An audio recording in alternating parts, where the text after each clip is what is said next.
سلام و درود به پایان به همه شما دوستان عزیز. خداوند و از خدای مهربان امیدوارم که در کجای باشین ساق سلامت باشین، در پناه الهی مهربان باشین.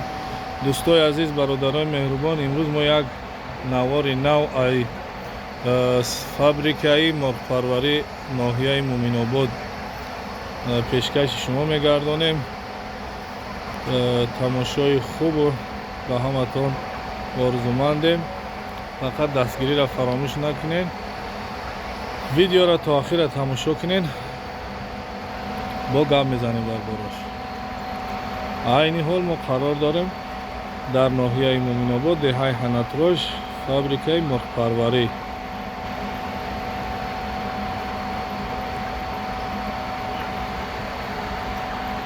دوستان عزیز، ناگفته نماند که ما یک خبر خوش برای شما داریم که از این سپس ما دستافکه میکنیم. دستافکه داریم در تمام ناحیه های مومن آباد و منطقه کلاب و دیگر جا رایی میکنیم. فقط سوم تاکسی را ختم میتره.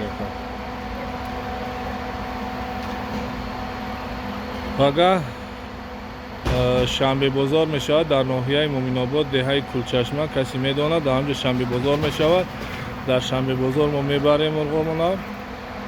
خب در روز یک شنبه بازار در ناحیه مومن آباد می شود. بعد این در دهه های دیلالا و کلچشمه و غیش و غافلواد همون طرف ها ماشین خطی میبرند. وزن زنده نرخ بازار 4 سوم 5 سوم ارزان میتونین که دسترس کنین. نمرای تلفن در بالای اکران میمانم، زنگ میزنین، معلومات پورا به شما میرسونم.